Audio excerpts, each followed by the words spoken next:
تمسيو علتاو زينا نهم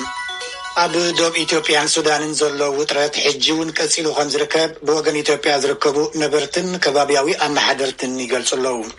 سراوي السودان حجيون أتخبابي كم زركبن غزاوتي كم زكاسلن نفيوي حبيرم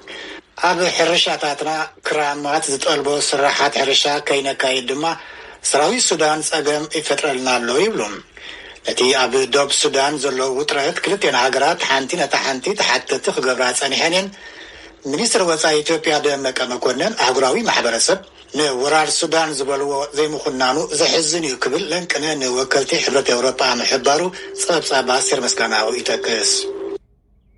ሃገራዊ መልቀቂ መርመራ ካልኣይ ደረጃ ኣብ መላእ ኤርትራ ይወሃብ ኣሎ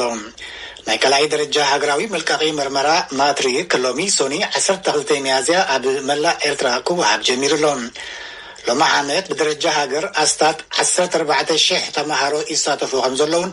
كابزيوم اتن 40 ميتاوي دك انستيو كام زقنان زحبرة بصحفة مأكل فتنة هاجراوي انستيتوت العلواي تمرتن مرمرن إيرترا اتي أب رياضن جدا سعودي عرب نزمهارو إيرتراويان كوهاب صنحي مرمرة بسنكي سقات لبدا كورونا فيروس من قصة سعودي عرب زوصو قطعتات كمتنا إذا حلف عامت لومي عامت كم زي وهاب أفليت الله برهان برهان صبصب الله وكابس مرا زنايلو معمد هاجراو ملك فتنا بأسر تغلط عينتات تمرتي زوهاب كوينو أبصوا أسمرا دكام حرة عصب ماي حبر على حجازن نقفان كومون أبيت ما أسرتن تحدثون سنبل يوهاب كمزلو بيت صحفات مأكل فتنا هاجراو إنستيتيوت العلو التمرت مرمرن إيرترا كليتو الله كابتوم نايلو معمد تفتنتي هاجراو مرمرا أتوم 8 ميتاويت أبيت تمرت كلاي درجة وارسا يكالو سوا نعسر تخلط تكفلي تمرتم ككتافرو زسال حكم صهون أتوم استرفو أسر تخلط ميتاويت دما تمهارون استفلا لي أبيات تمرت السنة كيداتن داقما تفتنتن كم صهونو بيت صحفات مأكل فتنا وسيخو حبيرو الله هاجراو ملك فتنا تزبزح مرأس كوينو كاب إسراء كساب إسران همشن ميتاويت كا بصحف زملس كم زخونة زتقص بيت صحفات مأكل فتنا أبقال قلب وتعطاتنا إرترا كهلو نزخل كنتات أيرن صوتن أبقمت بمئتاو بزيكا خلت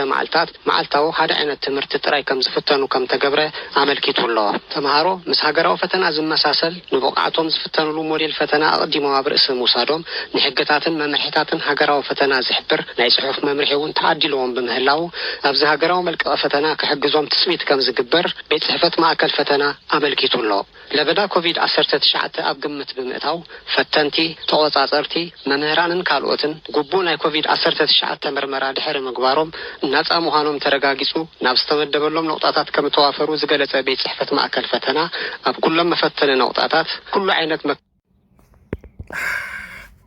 مكلا خليك قطعتاتن ممرحيتاتن تغطيلو يكايد كم زلو حبيرو الله اتي اب جدان رياضن سعود عرب زوهاب زنبره فتنا بسنكي سقات لبدا فيروس كورونا بمنغست السعوديه زتنبره رغطا كم زي وهاب بيت صحفت ماكل فتنا غليص الله كابتوم استات 14 تفتنتي تمهارو اتن 47 ميتاويت دقنسيو كم زهونا سندات بيت صحفت ماكل فتنا هاجراوي انستيتيوت لعلوت تمرتن مرمرن إيرترا يملكت برهان برها لدمص أمريكا كابسمرا يغني لنا برهانين تحتوي برلمان سوماليا نسلطان منغستي بريزيدنت محمد عبد الله فرماجو نتوسخي كلت عامت أناوي هوام لعلواي بيت مخرجن اتسقمتي زي حق منغستاوي يروالهم انتهونا تحتوي بايتويو أب قدات مريتا سلطان زلوو أب سوماليا محمد كحيه كاب مقادشو زلاخو صبصاب قبر مدين كغربيو 249 أبلات اللو برلمان هاجر ناي بريزيدنت محمد عبد الله فرماجو ناي سلطان غزين خلت عمد كناوا حصيق والله بحد دمصه تعقبون 3 تقاومن يصديق زلو دحر دقائق لعلواي بيت مخرجة هاجر توسانه حق منغستاوي ايكون الكبل تقايم والله يكون بر مسارات غزايم حق منغست سوماليا قدات مرجع نتحتواي بيت مخرجة سلطان زهيب اتدوتان مفتاح بحبرة أفريكان حبرة أوروبان كالوت مشاركة منغست سوماليان زتقبر الزغطي أي تعوتن عفقباي برلمان محمد مرسال أبرات بيت مخري كمنا حزب توكلتي بحلف النت كوسنو ألوهم قبلو لما عند سوني تزاربهم ألو شعب هان أنا قدرنا وحنا وجرتها أما جود هان أمد الصومالية وحنا وجرتها ናይቲ ሃገር ረብሓ ዝውክሉ ክሳብ ዝኾኑ ዜጋታት ንውሳንኦም ይጽበዩ ኣለዉ ነዝውን እዩ እቲ ምርጫ ንክልተ ዓመት ክናዋሕ ዝተገብረ እዮም ኢሎም ብቴክኒካዊ ኣዘራርባ 8 ለካቲት ናይ ስልጣን እዋኖም ዘብቅዐ ፕሬዚዳንት ፋርማጆ ነቲ ስጉምቲ ሽዑ ንሽዑ ብታሕጓስ ተቐቢሎም ኣለዉ ኣባል ተቃዋሚ ዝኾኑ ቀዳማይ ሚኒስተር ነበር ሓሰን ዓሊ ኻሪም ንዋሕ ፕሬዚዳንታዊ ናይ ስልጣን ግዜ ኣሉታዊ ሳዕበን ኣለዎ ክብሉ ተቃይሞሞ ስልጣኑ ይውድእ ዘሎ ፕሬዚዳንት ብዘይ ሕጋዊ ኣገባብ ኣብ ስልጣን ክጸንሕ ናብ ሓደገኛ መንገዲ ዝወስድ እዩ ኢሎም ኣለዉ ብምውሳኽ ገብረ መድህኔ ካብዚ ካብ ሲልቨር ስፕሪንግ ሜሪላንድ ናመስግን ገብረ ድሕርቲ ትማሊ ሰንበት ኣብ ጫድ ዝተኻየደ ዝተወጠረ ፕሬዚደንታዊ ምርጫ ሎሚ ምቕፃር ድምፂ ተጀሚሩሎም ን30 ዓመታት ንሃገረ ጫድ ዝመረሐ እድሪስ ደቢ ሎሚ እውን ብቐሊሉ ክዕወት ትፅቢት ኣሎ ሽሕ እኳ ኣብቲ ሃገር መረረት ይውስኽ እንተሎ ብፍላይ ድማ ንኣጠቓቕማ ሃብቲ ነዳዲ ብዝምልከት ወዲ 68 ዓመት ፕሬዚደንት ደቢ ካብ 1990 ጀሚሩ ንጫድ ምስ መረሐ እዩ ኣብ 2018 ድማ ንመሪሕነቱ ክሳብ 2033 ከናውሕ ዝኽእል ሕገ መንግስቲ ክመሓየሽ ተፊኡ ነይሩ ገለ ሰበ ስልጣን ኣፍሪቃ ኣብ ውሽጢ ኣህጉር ክታበት ኮሮና ቫይረስ ስለምንታይ ዘይነፍሪ ኢሎም ይሓትለው ኣፍሪቃ ኣብዚ እዋን እዚ 100 ክታበት ካብ ወፃኢ ኣተእትዎ ዘላ ደቡብ ኣፍሪቃ እውን ድሮ ክታበት ኮቪድ ክተፍሪ መጀመራ ይገለጽ ኣሎ ለንቅነ ብርክ ዝበሉ መራሕቲ ሃገራትን ክኢላታትን ፋብሪካታት ክታበት ኣብ ኣፍሪቃ ንምትካል ክማሕወር እዮም ኣብ ምምዕባል ዝርከባ ሃገራት እኹል ክታበት ይበፅሐን ከምዚ ኣለውን ዳይሬክተር ውድብ ጥዕና ዓለም ዶክተር ቴድሮስ ኣድሓኖም ሓቢሩሎም እዚ ድምፂ ኣሜሪካ እዩ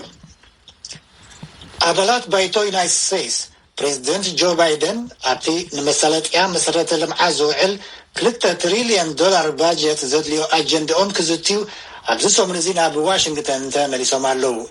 ሚሸል ኩን ዘዳለወቶ ጸብጸብ ኣሎ ሰራፍሳየ ከተቕርበያ እቲ ንምምሕያሽ ኣገልግሎታት መሰረተ ልምዓት ተባሂሉ በቶም ፕሬዚዳንት ዝቐረበ በጀት $2 ትሪልዮን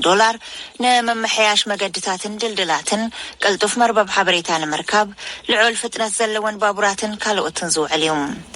ባይደን ቀደም ከብል ኣብ መፈለምታ እዚ ዓመት ንመምሓይሽ ቁጠባ ዝሃገር ዝውዕል $1.9 ትሪልዮን ኣብ ዘጽደቕሉ እዋን ገጢምዎም ዝነበረ ተመሳሳሊ ዕፃ ዝገጥሞም ይመስል ብዛዕባ ኣጀንዳ እቲ መሰረተ ልምዓት ዝቐረብዎ መርትዑ እንታይ እዩ ከመይ ከዮም ምስ ሪፐብሊካን ኣብ ምትእምማን ዝበጽሑ ወይስ ብዴሞክራሲያውያን ሓገዝ ጥራሕ ምስ ምውፃእ ሕጊ ኣጣሚሮም እዮም ንቕድሚት ክስጉሙ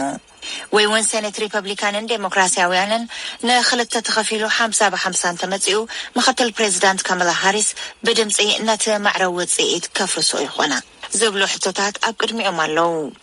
ባይደን ግን ስጋብ ሕዚ ድጋፍ ክልቲኦም ከም ዘድልዮም እዮም ዝዛረቡ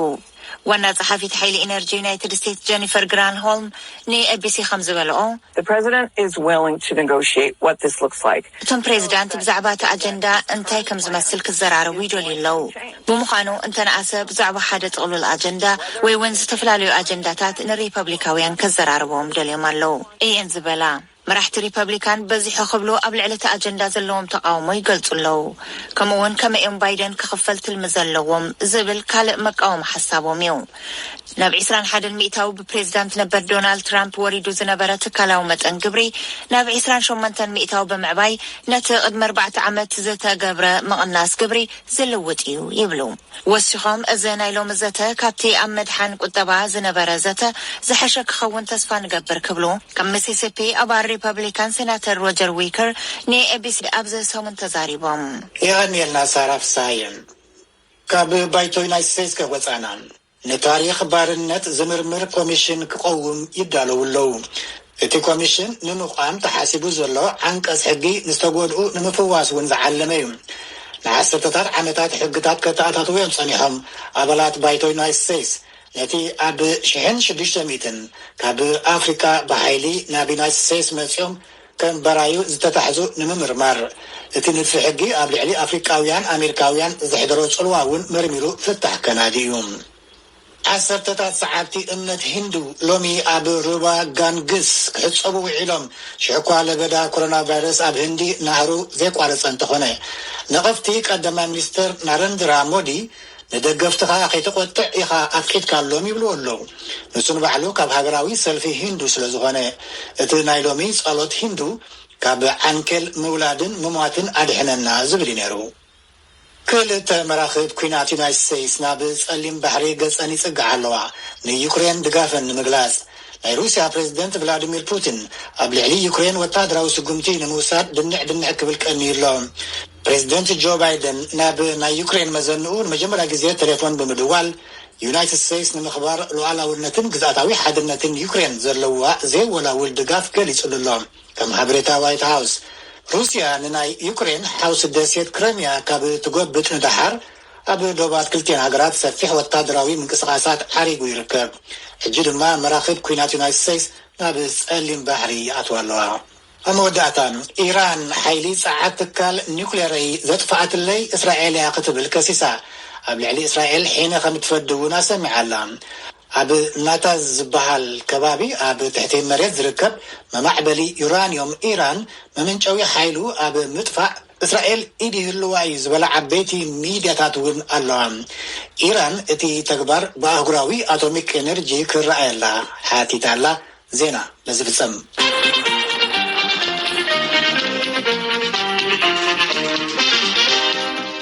ነመስግን ተወለን ዜና እዚ ካብ ዋሽንግተን ዲሲ ዝመሓላለፍ ዘሎ ሬድዮ ድምፂ ኣሜሪካ እዩ